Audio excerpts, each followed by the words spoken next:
is Ditch Diggers, episode 19, season 7, brought to you by our sponsor, Scribophile. Ditch Diggers appear, and ain't no wannabes here, with some not so nice advice for your writing career. To be clear, no punches will be pulled, but the punch may be spiked. How they like before they get on the mic. To my left, we got the mighty Mer Lafferty, and if I piss her off, believe me, she'll come after me. And her co-host, Matt Evan Wallace, on the right. Yes, she may be half as hype as she can take him in a fight. So settle in, folks, buckle in and boot up. Time to meddle in a way to make your writer shut up. It's hard work, but the perk is that it's fun and exciting. Facebook will still be there when you're done writing. Ditch Diggers!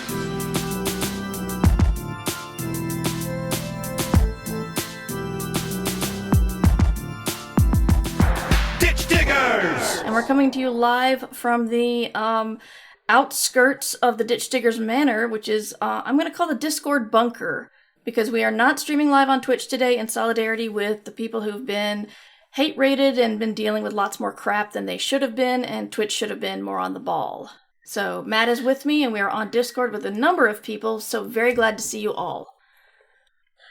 Yes, thanks everybody for coming and hanging out for this. I know it's a little different, a little funky, but that's Mur and me. You know, we're a little different. We're a little funky. I don't know if we're funky. We're you funky. may not qualify as funky. Are we funky? I All right, don't know. we'll go. You're not. I think after you might still be funky. I'm like late 40s, so I think I left funk. Yeah, I turn 40 next year. Yes. And number is time. It's all arbitrary. None of it Yeah. really means anything. Yeah. It's all stuff we made up. Now you're starting to sound like what's his face, Neil deGrasse Tyson. Everything you have ritual in is pointless. Why enjoy life? I say I'm gonna take that as an insult. Mur, It was an insult, actually. It was okay. Well, as long as we're on the same page, We as long are. as we've got equal play, good. Anyway, We have a quorum. I've missed you. Last week was it worked out because you couldn't make it, and I had to be in the basement, which meant I could only stream to my phone, which cut off a lot of my other capabilities in the stream. So I don't think I would have been able to have you on without a lot of stress anyway. So Right. You were in disaster mode last week, right? I was. I did get an idea to start doing a reading to my dogs in the basement stream. And yeah, but the thing is, I think that would be so weird and pet focused. It would be like when John Scalzi taped bacon to his cat, and that gave him more online attention than anything ever had since his like AOL blogging days. You just like tape bacon to a cat and Right. suddenly you're a celebrity. And I don't know if that would make me happy or sad that I've busted my ass to do podcasting and writing all these years, but reading to my dogs in the basement on camera. Then again, I wouldn't say no. I think it just depends on what you're trying to accomplish and what you're trying to be. You know, if it's just, hey, I'm a content creator, all content is welcome. It's just whatever people like, that's what I'm doing. Then read Yeah. your dogs or tape bacon to a cat's butt or whatever it is and go with it. But it can be a little frustrating when you have a focus. Like, you know, I spent 6 months writing this 500-page novel, and it's the sum of my life's experience and wisdom, and then 10 people buy that, and then, you know, you do the sneezing dog video or whatever, and it's, you know, 50 million people like it, and it becomes the whole basis of a career. Mm-hmm.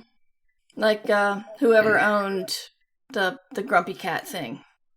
Yeah, I go back and forth on that, honestly. Like, there's a part I can't say there isn't an envious part of me, and I'll admit that there's envy in there, like a resentful part of me that like looks at, because I've thought about this, you know, because I follow a fair amount of bulldogs in particular. I like bulldogs. That's my thing. So I follow a lot of bulldogs on Instagram, and you know, a lot of these bulldog accounts, huge money makers. Mhm. You know, the dogs. And it's not the dog that is making the money, it's the humans who own the dog. The dog doesn't know what money is. That's Right. why I like dogs. They're pure. They don't know what money is. They just know that they love everyone unconditionally and they would like a Trito, please. So I enjoy that about them. Yeah, But I just think, yeah. like... Go ahead. No, go ahead. No, we buy a lot of things for our dogs after Christmas because dogs don't know when Christmas is, and stuff goes on sale, on like extreme sale right after Christmas. And so we can get like Chewy toys. And actually, I still have some because I still have some treats. Blue Dog Sleigh Bell Softies, which in September are not softy, and dogs don't care about stale either. No, they really don't. They have no concept of any of these things. Nope. Yeah. Is it edible? The dogs think it is. It goes into the face hole and disappears. Yeah, straight to the face. Yeah. So all right. 2 dogs back here. Not a lot of room, but okay. They heard you talking about them and Tritos, and I think they did. I think can they we get did. in on this action? I'm gonna do a little. Now you have to give them Tritos. There's one dog, and the other one is right behind her, the one who's usually on stream. There he is. Nope, there's Numbers Ninja's hand, and the dog is underneath. There. I can't see the dogs. Again, you are just 2 orbiting dots in a tiny screen to me. I don't know why. I don't know why either. Can other people see me? Can other people see me? Saying that I am watching the Discord channel on my phone, so yes, everyone can see me except for you, dude. It's really weird, yeah. That is weird. Just again, 2 orbiting dots just locked in an eternal kind of flirtatious dance. I don't know. Yes. Maybe that's just the way I'm seeing everybody now. Maybe it's a perception thing. Anyway, so dogs are very pure. We established that. Yes. My original point was I follow these Instagram accounts, and sometimes I'm hit by sometimes it strikes me the sheer amount of money and how prosperous they are financially and business wise, and I can't help having it occur to me that that's just owning a dog and taking pictures of it, and these people are making vastly more money than I ever will. And I'm of 2 minds on that. There's a part of me that deeply resents it, and then there's a part of it that's like, hey man, life is very difficult. Any way you can find to alleviate yourself of the daily grind and providing comfort in this world, I'm glad they found an avenue for it. Nothing's stopping me from going and getting an adorable bulldog and taking pictures of it and making that my career. I could do it if I wanted to. You could. The only thing is, I'm afraid that since we're not taught personal finance in school, a lot of these people are going to go, I have money now, I can spend it, and don't realize that, okay, it's tied to the health of your animal. So if your animal dies, then you don't have a backup option. They're not writing on your fame, they're writing on the dog's fame, the dog's dead. So what do? Did you put your money in the bank, or did you just buy cashmere and silk for the dog's bed? And the dog lies on the floor anye. And I love that. First of all, that got dark so quickly. I'm sorry. That went south so hard on us. It's just I'm not sure how I feel about this dog thing. And then you swoop in with the dog's gonna die, right? Just saying, if you suddenly make a lot of money based on one thing that is partly out of your control, you should be responsible with that money you make. I would hope that they are. I can't, we have a hard enough time talking about the business of freelance writing. I don't know anything about the business of running a pet Instagram. Yeah. So. Yeah. But something working with children and animals, says Rambo's. Diversify your portfolio, get multiple pets. All right. Some people do. So what are the accounts like? Go ahead, Mark. No, you go. No, it's fine. Go ahead. Well, I was going to do a slight change of subject. Yeah, that's fine. Let's change the subject. This has nothing to do with what we're talking. This has to do sort of with craft, but I think it has to do with marketing as well. So small spoilers, I apologize. We watched the Steve Martin short, Selena Gomez Hulu thing last night about the murders in the hotel. Thing, yeah. Right. It's really good. It's really funny. But they did 2 things, and the 2 things were very similar, and we all had very different emotional reactions to both things. It's going to be a little bit spoilery, I apologize, but one of the plot points is a man in the hotel, his pet dies. When they're having this group meeting to mourn the actual person who died, no one gives a shit about him. No, everybody hated him. But then they see this guy over here crying, and he's like, Evelyn died, and then everybody in the room starts freaking out, very upset, very sad. Later on, we're in this guy's apartment because they decide that he's one of the suspects.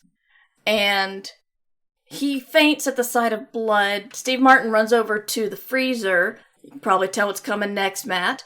He opens the freezer to get some ice for the guy's head, and the cat falls out of the freezer. He put his dead cat in the freezer.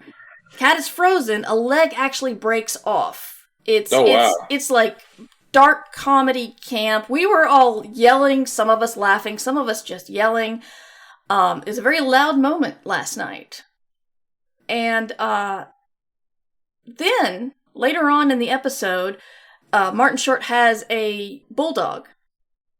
And it's like end of the episode, so we're not really sure what happened. But his door's open, the bulldog is lying on the floor whining, and there's like powder around a bone. So it's implied the dog's been poisoned. The dog is alive, but it implies the dog's been poisoned, and we're all just like, that's not funny. That's too far. Like, you're trying to make, I know you're trying to make a dark comedy here, but once you actually injure an animal, and Jim and I talked about it, and we realized that our theory was the cat was like a cat in, it was Schrodinger's cat in the fact that we'd never seen it. We'd only ever heard it talked about after it was dead. There's even a picture of a cat above the guy's mantelpiece, but that's another cat. That's not the cat that he's mourning. We've never seen the cat alive. And so going from nothing to dead cat is funny. We've seen Martin Short's adorable bulldog. He there's a fire alarm early on, and he puts the dog in a special little dog carriage. Yes, he puts the dog in the dog carriage and he wheels the dog away. And so in seeing the dog that we've seen alive, we've seen it's adorable. When the dog gets injured or poisoned or whatever, that's more personal to us. I guess. Also, I just want the title of your next writing instructional book to be Going from Zero to Dead Cat is Funny. I just think that's a really good title. And then you have to defend that premise. I'm gonna put that on Twitter right now. You go ahead. Yeah, that's fair. No, there's validity in all the arguments you just made. I feel like, honestly, a lot of these emotional reactions are really arbitrary and personal. I don't know if there's a universal thing about it. I think there are people like me who find cats way less sympathetic than dogs. Like, I'm not a cat person. I think they want to murder me. But I know plenty of people who find that position on cats really objectionable. Yeah. And love their cats and find them adorable and lovable and affectionate, sympathetic creatures who I'm sure would be, Shauna McGuire comes to mind immediately because she's always tweeting about her cats. Mm-hmm. Who would find the frozen cat just abhorrent no matter whether they had met the cat previously or not. So I would put forth that, I don't want to tell you who you are identity-wise in your relationship to animals, but maybe you and Jim are just more dog people than cat people. That is a fact. We are more dog people than cat people. Yeah. Partly because of allergies. If we didn't have allergies, we'd probably have a cat. But probably. But I think that has a lot to do with your perspective on where the line was and what was funny and what wasn't. And then, you throw in the fact that, we all seem to be, not everyone in the world, but everyone in my sphere seems to be in a place where, we're pretty much desensitized and accustomed to human horror because we have to be, I think, to a certain extent, just to deal with life. So we've kind of reached this point where we don't react to that. Again, everybody, that was the joke you were describing in the show. It's nobody cared about the dead guy because fuck they him. hated him. But the dog or the cat or whatever, they freaked out over. That's where we're all at. We're for the love of God, don't hurt a pet in a story or a piece of fiction ever. I don't care how many people you kill brutally. Kill as many people as you want, but don't hurt the dog. That's where everybody I know seems to be at emotionally and mentally. I think that's something more universal. Yeah, personally. That's true. Yeah. I was like that before the pandemic, though. I remember I was reading the first chapter of one of the Dexter novels had him going into a building and hearing a sound like an injured dog, and I'm getting this anxiety in my chest that someone has maimed a dog on purpose, the monster. And then you find out it is a human, what's been done to them is absolutely horrific. Right. And I'm feeling relief because it's not a dog. No, I don't think it's unique just to the pandemic years that we're in. I think it's when I say recent, I mean like just within the last decade or whatever. Because the world was horrible before the pandemic started. The pandemic was just really a toxic icing on toxic cake. So I think we were already there. I think if anything, the pandemic's just intensified it a bit. That's true.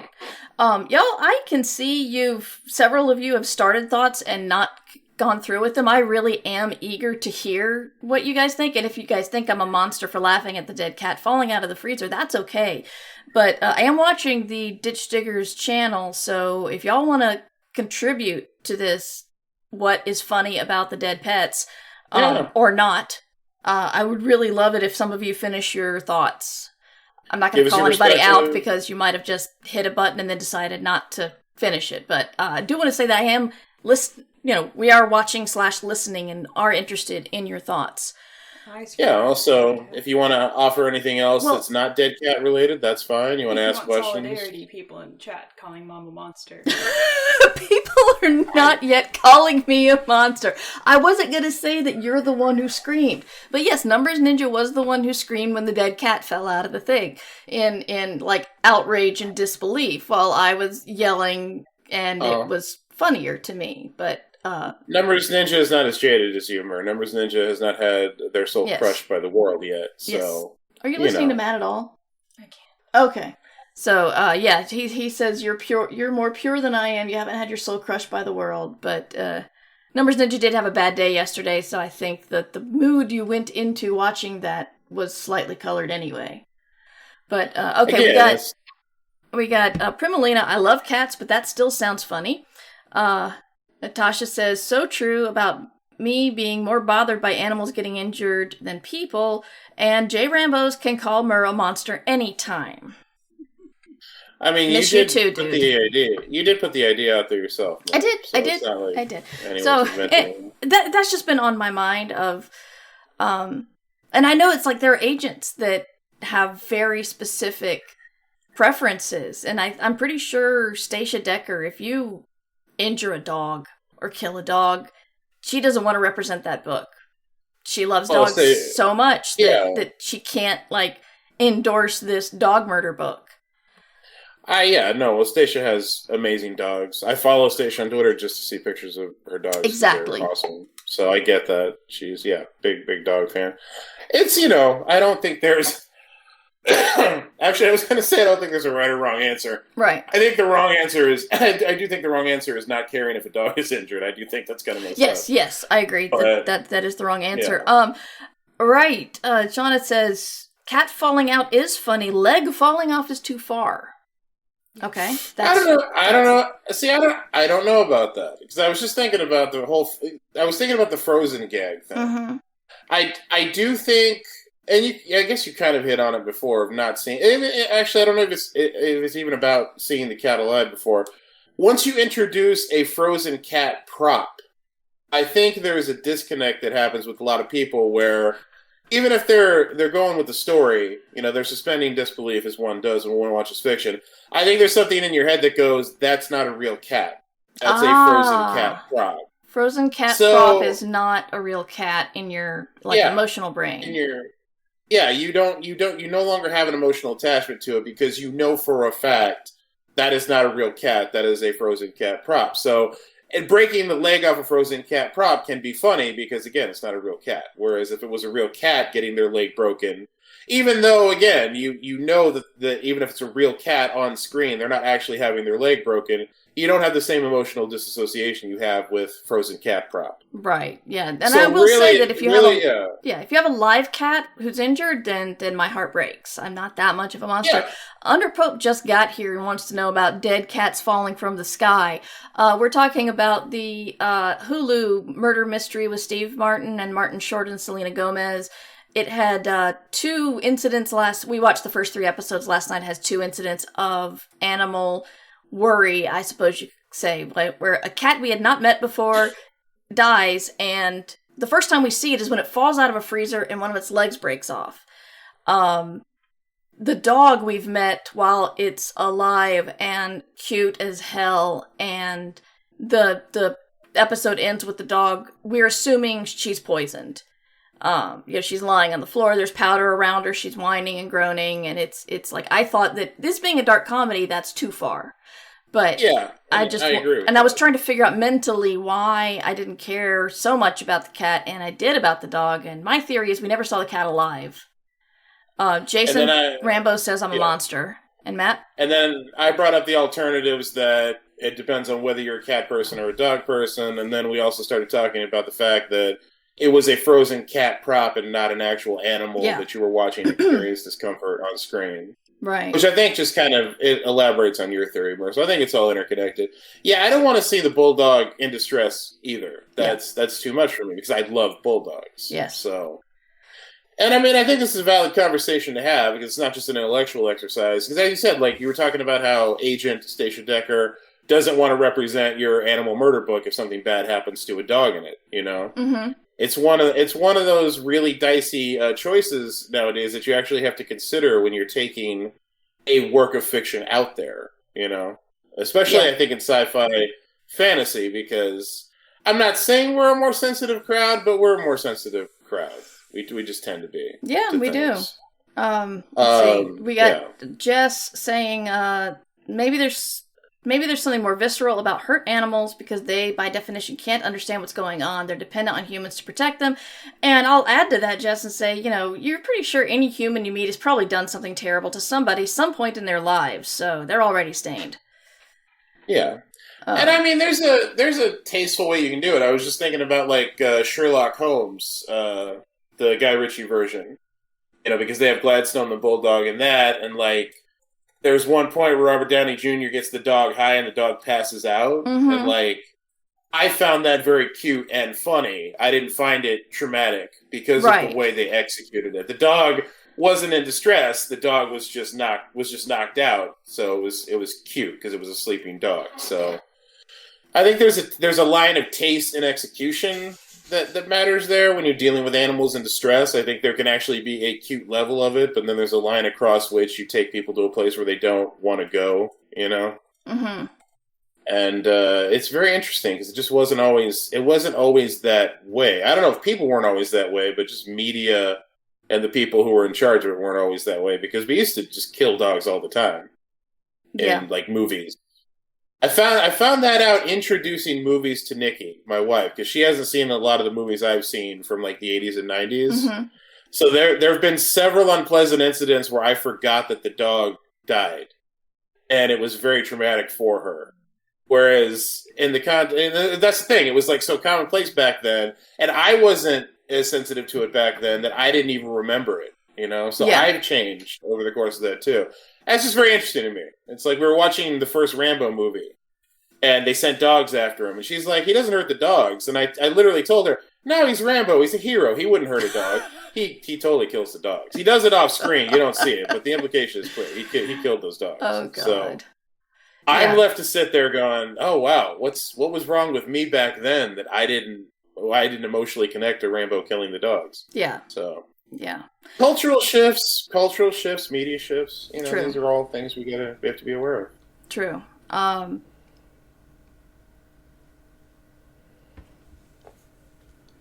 am breaking into our discussion here because I wanted to give a shout out to our sponsor, Scribophile. A lot of people ask me if I know a way they can start a writer's group or join a writer's group or what to look for in a writer's group or beta readers or whatever. And I work alone a lot, so I don't really have an answer for that. But then I found out about Scribophile, and it's exactly where people want to be. It's, you can upload your stuff, you can get detailed critiques from other people, you can find beta readers, you can help other people out by giving them critiques. It's been endorsed by Writer's Digest and NaNoWriMo and, what else do I recognize? Predators and Editors, and has made several lists of 100 best websites for writers. There is a free membership and a paid membership, and I recommend you check it out because it looks pretty sweet, even on the free level.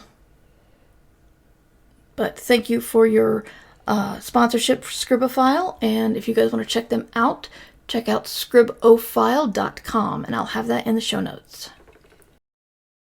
So anyway, thanks for letting me go on this early tangent, but it has been on my mind because, you know, when you put an innocent, and we'll think small children and animals in your story, when you do something to that innocent, you're making a very conscious decision that you should make sure you're absolutely sure you want to do.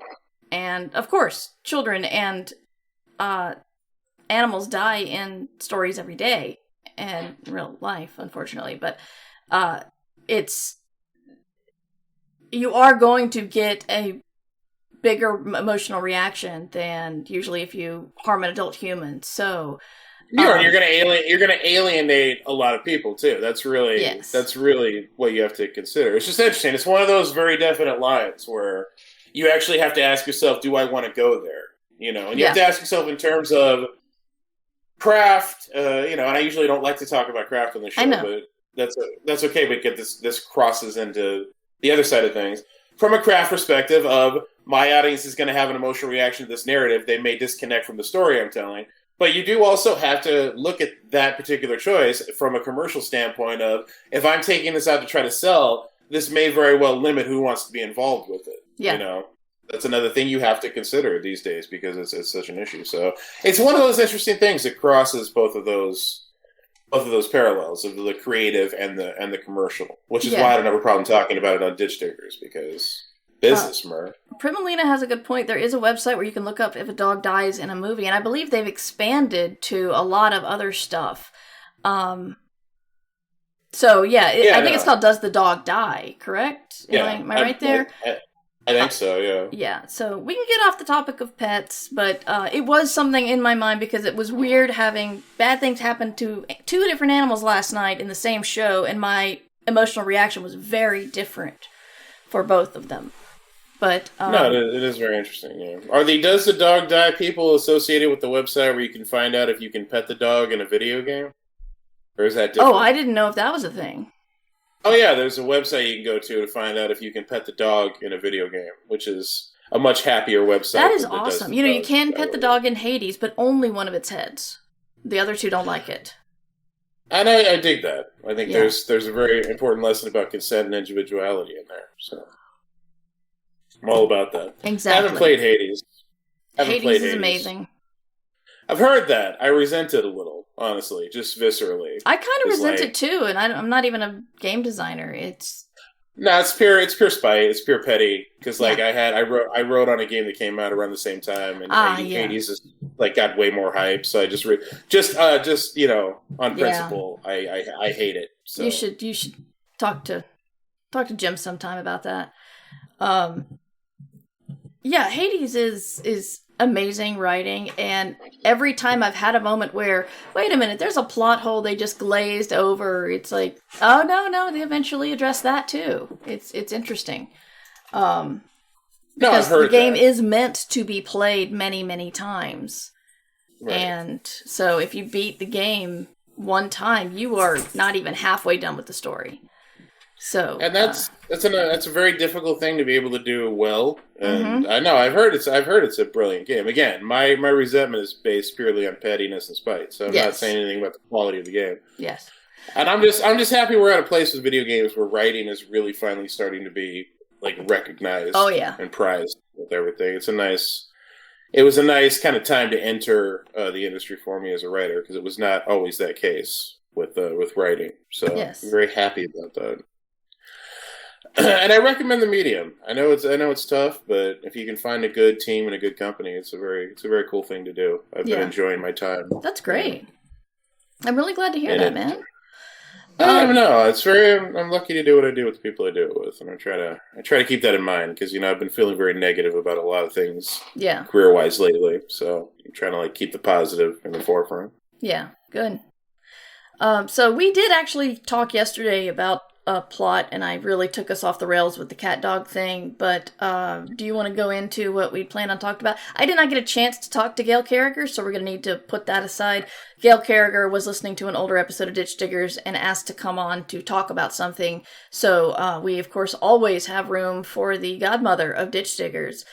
There's always room for Gail. Yeah. No, I feel like we've gone so far off topic for so long that I don't think we'll be able to give it its due time today. Oh man, I ruined it. I'm sorry. It's all right. We've got another 15 minutes before we're gonna have to cut this thing loose, and I have to go back to my fancy video game writing job. So maybe if we want to do some Q&A or just freestyle a little bit with our people here. That's great. We already got a question from Jess. How would a mostly unpublished writer get into video game writing? That's a very good question and very valid. Really strong writing samples. If you don't know anybody, know someone in the industry is always the best thing you could possibly do. But seriously, no, that I would start with those two things. It's like try networking with people in the industry. Try following people in the industry on social media, getting to know people, and then also just have really strong writing samples that you can present to companies and to people when opportunities present themselves. And never be afraid to apply to positions, even if you don't have the experience listed in the position. That's a thing that turns a lot of incoming and new writers off. And don't let it be an obstacle, because I know plenty of people who applied for jobs that they technically weren't qualified for, who either ended up getting those positions or they ended up getting other positions at the company just based off the company liking the writing samples that they submitted. So never be intimidated by a job listing. Go for it anyway, and have really strong writing samples to show what you can do. Right. Is really the best thing, the best advice I can give anyone for breaking in, short of knowing someone in the industry or being able to network and get in that way. Yeah. One other way is it starts out unpopular, and Matt may vociferously disagree with me, but this is one of the places where I guess it's technically working for free may help you, because if a designer finds you have done fan work about their game, or if you, like for RPGs, it was always,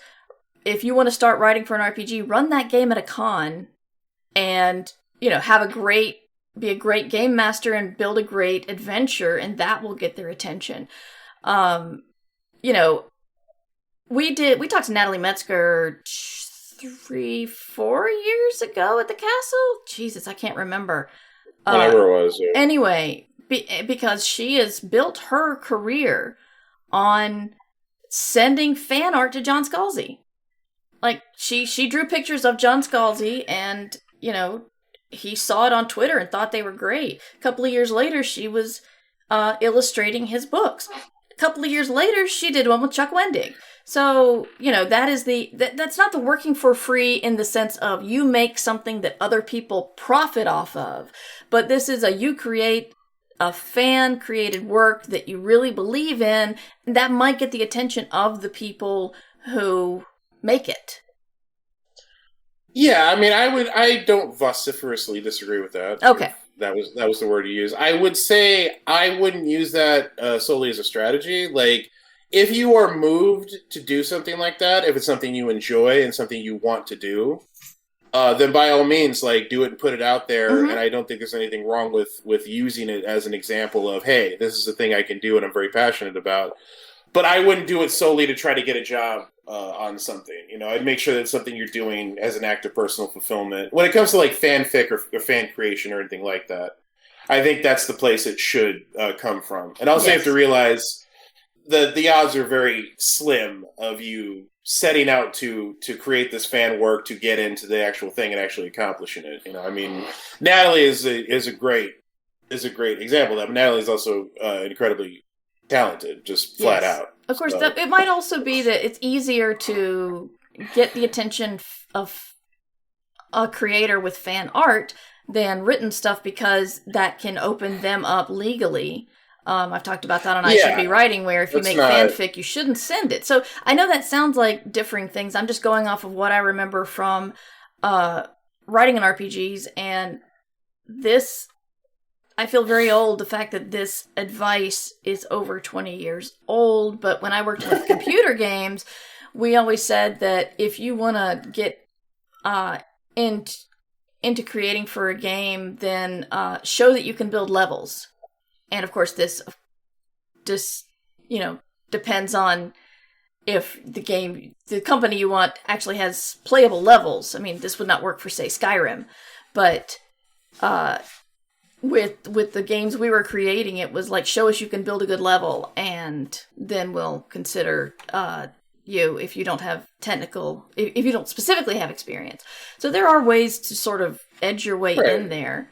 That goes back to having really strong samples, though, which I think is that's really the best thing you can do with whatever job you're trying to get in. Yeah, you just have to be able to demonstrate your value and your ability. Mm-hmm. So however you can best do that, make the best thing that you can, and then have it ready to show people, and be willing to go and show it to the people. And again, shooting your shot is really the important thing there, I think.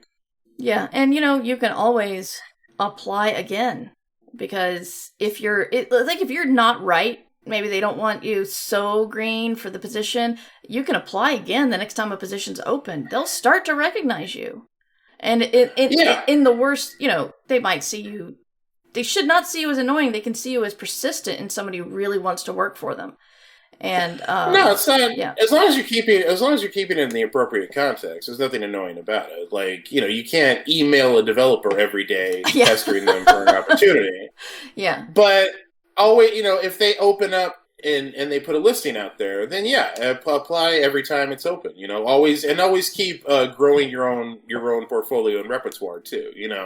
That's another thing you can do. If you apply for a gig with whatever samples you have and you don't get it, keep developing those samples. Keep trying to get other work in related fields. Like, I didn't have video game writing experience when I got my first video game writing job, but I had done all of the other things I had done. I had written books, mm-hmm. and I had written screenplays, and I had experience in other fields. And all of that adds to, your gestalt and your appeal and your portfolio. So in between applying to those things, keep developing the strongest samples you have and keep developing your portfolio, and all that can help you too. So you just gotta bang on the doors, man. You can't be afraid to bang on the doors. That's, exactly. That's really it. It's a self-reject thing. I was at a con one time talking to Elizabeth Bear, who had just written a Zombies Run adventure. And I'm like, oh man, you are so lucky. I would love to do that. She's like, do you want me to introduce you to, Naomi. You want me to introduce you to Naomi's the designer of Naomi Alderman, who also is a personal friend of Barack Obama, because he put her book on his summer reading list. And so I know they're all best friends now. Dropping all the names in this story. Yeah. Sorry, I was very excited and very jealous when I saw that Barack Obama had put Naomi Alderman's book on his summer reading list. But anyway, she is the creator, and Elizabeth's just like, I'll introduce you to her. Let's go talk. And I was a huge fan of Zombies Run. I had done an audio drama for again, this is free stuff I made for myself just to see if I could do an audio drama back in 2007. And I didn't have any other script writing skills, but in talking to them, they gave me one special standalone adventure. And then from there, Alistair Stewart and I sold them a sci-fi adventure that has nothing to do with Zombies Run. And then my fantasy adventure, solo written, just came out last week, and I'm very excited about it. Actually, episode 2 dropped today. And that is a dark fantasy story that I have wanted to write for years and years and years, and finally someone bought it, and it was a fitness app. And it was still a lot of fun to write that script and just kind of surround the narrative with running. It's like, that's the plot, is to go from here to there. And so I could put everything, all my plot points need to go with people going from here to there. So, and congratulations on all that, brother. Oh, thank you. Cool. But yeah, I didn't have a lot of of experience. I was a huge fan of Zombies Run. I got introduced to Naomi, and it worked out. So And again, you showed them a thing that you had made just to make a thing for you. And that helped you. That helped kind of prove your concept right there. So everything you do is useful career wise and professionally, as long as you really put yourself and give it the business. Yeah, really. Rambo says, don't be afraid to sell the skills you have. Maybe you've never done video game writing, but you can talk about all the things you have done and how they apply to the video game writing and what you know about how that works. And Underpope says, I've read that women are more apt not to apply for jobs for which they don't have all the experience, all the qualifications, while men are more apt to apply for them. So that is a very absolutely true, very true thing, and I hate it. So many dudes in leadership roles in this and every industry that are only there because no one ever taught them to self-reject. They taught them to be they taught them that you deserve everything that you want just because you want it. Like, I've run into so many dudes like that. I'm like, you only have your job because of a sense of entitlement. That's the only reason you have your job. And we definitely need more people who don't look like me having that kind of confidence and going for it. And it's not an easy thing to do because you're hardwired to feel like you're not welcome. Yeah. And you shouldn't feel entitled. But yeah, so that's honestly, just to circle back, that's the best advice I can give anyone. Well, always go for it. Whatever the job listing says, whatever the qualifications say, always go for it and shoot your best shot with it. When I was starting streaming, I decided, I heard that Elgato was looking for streamers to sponsor. And I thought, well, I haven't been doing this very long and I don't have a huge audience, but fuck it, why not?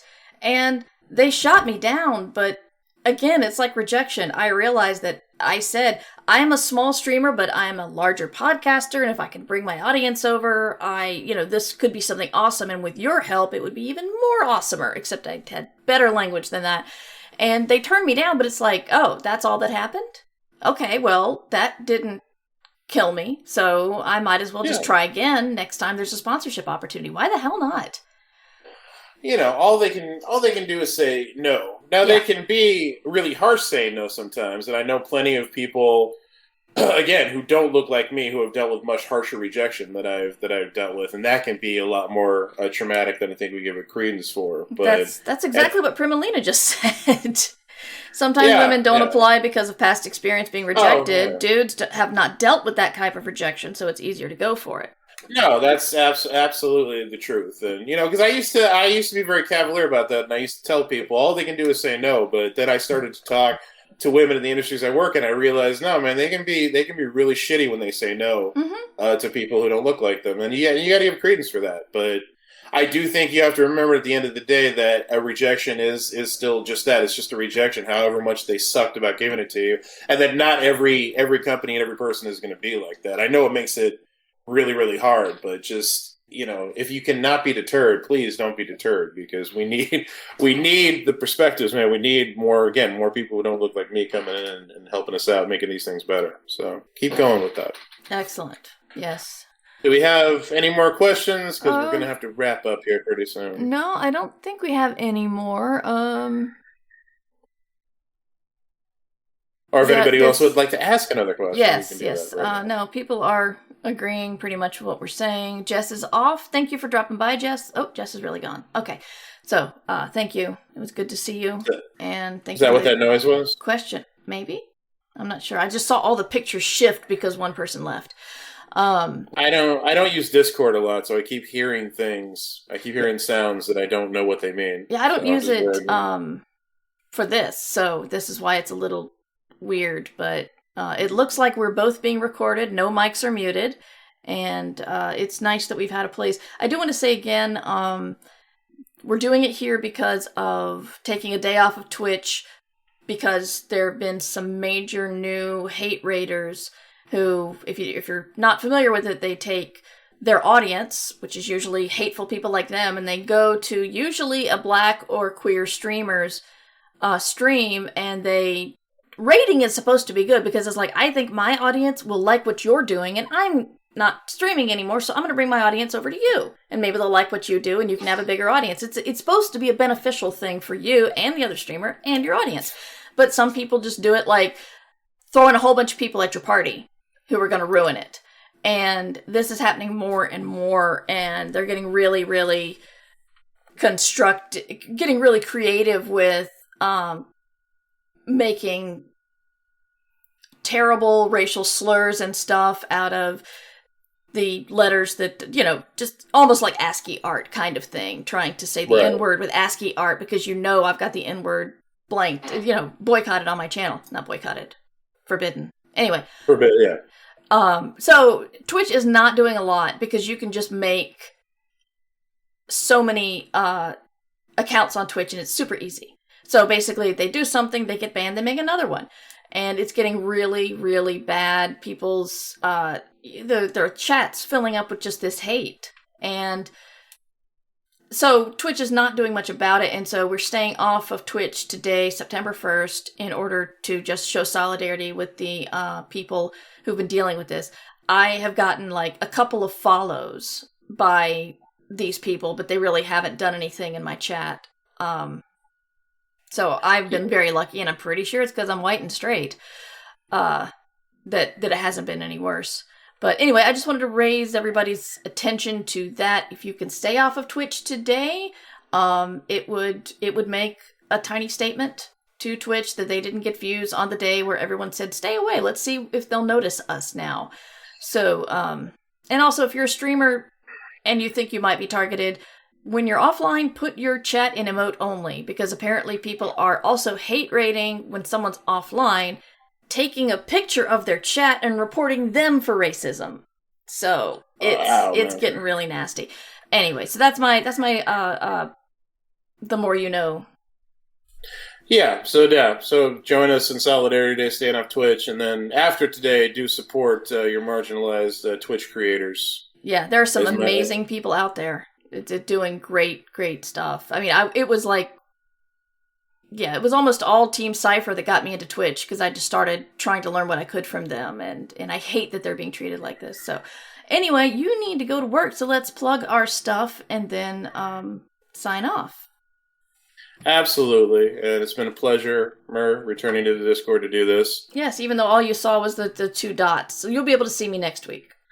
There's something hauntingly beautiful about the orbiting dots, and I'm going to miss them when they're gone. After this hour, I feel like they've taught me a lot. They've taught me a lot with their little dance, and taught me a lot about relationships and dynamics, and I'm grateful for it. Just plug your shit, man. Yeah, anyway. So here's the thing. I have books. Mm-hmm. They're out there. The thing I want to focus on right now is I have a new middle grade novel for kids 8 to 12 years old coming out January, the end of January of next year. It's called The Supervillain's Guide to Being a Fat Kid. This is a very, very special, important book to me because it's about being a fat kid, which is something that defined pretty much my whole life. And it's a book I always wanted to have when I was a kid that nobody ever wrote, so I figured I should write it for kids now, and I did that, and I'm very proud of it. And it's coming out from Catherine Teagan Books January of next year, and I really, really, really want it to do well. I want it to reach as many kids as it possibly can.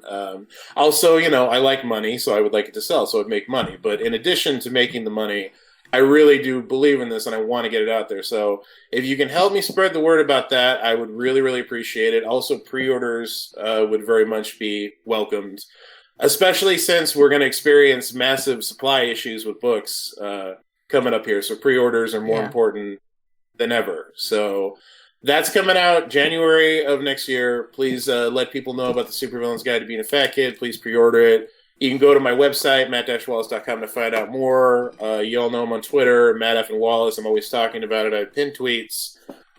Please help me get the word out about this book. I would really appreciate it. It's a really, really big deal to me.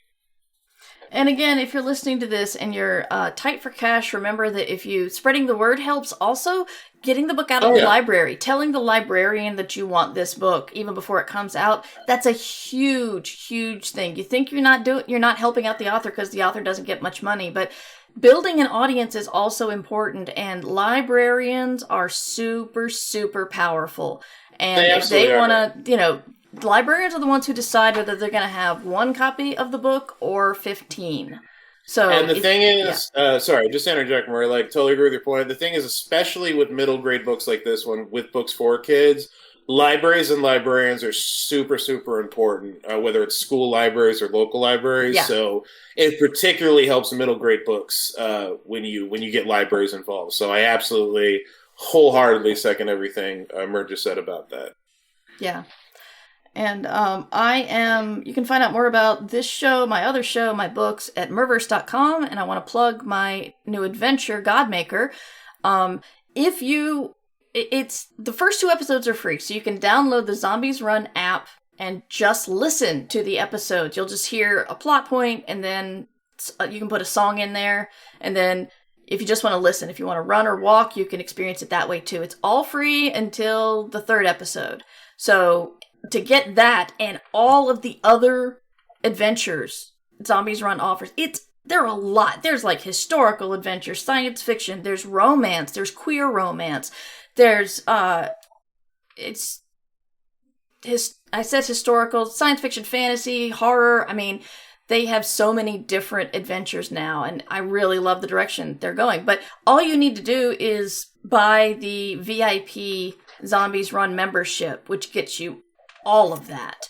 So I would love it if you guys checked it out. It was work for hire. I'm not going to get any more money, but I would just love to hear if people like this story, because it's a story that I've been wanting to tell for a long time, and I'm telling it in a medium that is not as widespread as the other ones I've done, but I may catch a lot of new readers too this way. So we'll see. Anyway, if you like walking or running and you like stories in your ears, then check it out. You find it on the Zombies Run app, and then look for Godmaker, which is my dark fantasy about a little old lady who carves household gods, little household gods out of wood or bone, maybe. Like you do. And you can find that at if you just search for the Zombies Run app. I don't have the URL, but I will put it in the show notes. And we will be live on Twitch next week at 11 a.m. Eastern Time. And, anything else to add, Matt? Just nice talking to everybody. Thanks for attending. We appreciate y'all. Yes, very much appreciate y'all. We appreciate you showing up here. We appreciate you listening later, spreading the word. The dogs appreciate you all. The dogs appreciate you very much. Yes. So thanks a lot, everybody. Take care, Matt. All right, see you next week, man. You can support us at patreon.com/mightymur. Ditch Diggers! Theme song by Devo Spice. DevoSpice.com.